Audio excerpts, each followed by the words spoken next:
Hey y'all, so I was literally just talking to myself, but I thought that I should share this maybe with y'all in case this is ever something that you're interested in, because I know that I've scoured the internet for a good video on burgundy hair color and how to get it, but I can never find one because they're all just so different and they're all like super specific to the color that that person is using.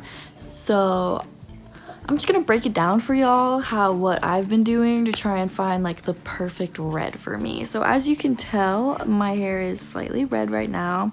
I can include some pictures as well to the different shades that I kind of went from.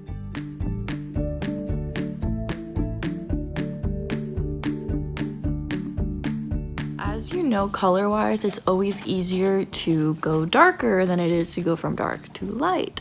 So when I started off trying to find the perfect red brown for me, I started off doing like a strawberry blonde, and I transitioned from that to like more like a red, like a gingery red, coppery kind of red, which is kind of what I have right now.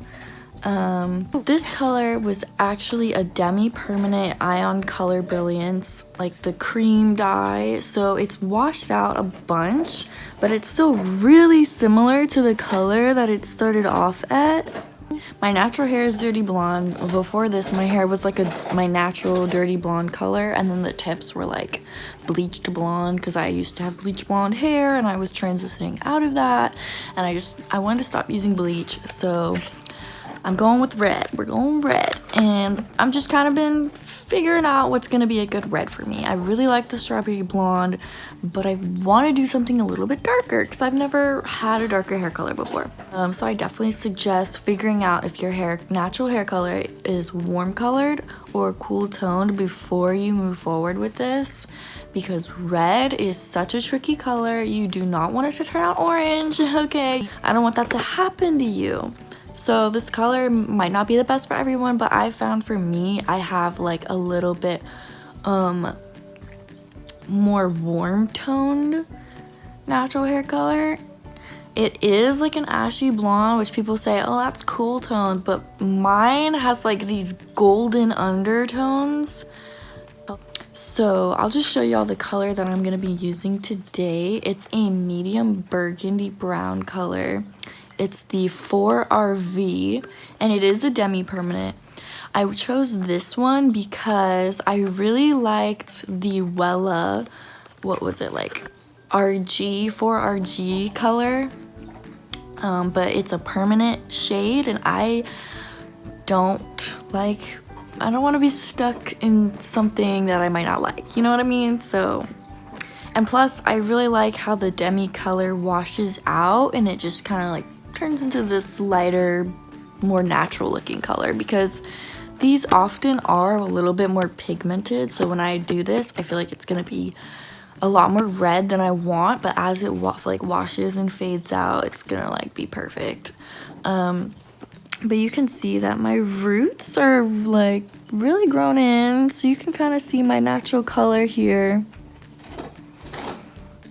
And we're gonna do a whole head. Also, another thing, if you have recently dyed your hair, do not dye on top of dyed hair. Please don't do that. Like, give your hair a break. I haven't dyed my hair since it was before Valentine's Day. It is almost March 1st. So I've waited a while. It's pretty much washed out. First thing I'm gonna do, and then I'll come back and check in with y'all, is put coconut oil all over my hair. I'm gonna let that sit for like an hour. I haven't washed my hair all week, so as you can see, it looks disgusting, but it's going to protect my hair from any possible damage that dyeing my hair could give it. And that's kind of my goal right now, is to just cause as little damage as possible to my hair while still looking beautiful. But yeah, so let me go ahead and get started.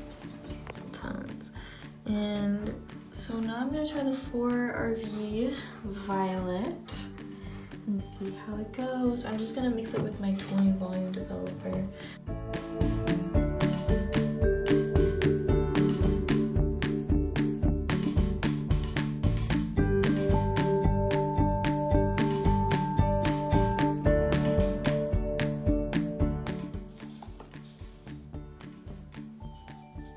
I know, I should be using a brush. I'm a foolish child.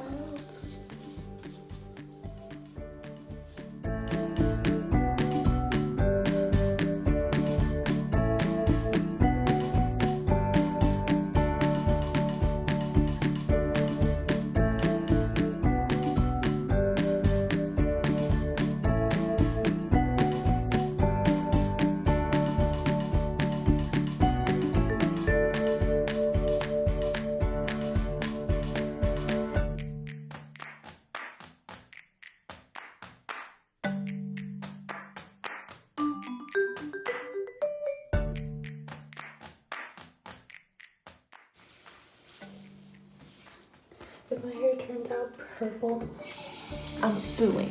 So I'm just gonna wait like 20, 25 minutes now.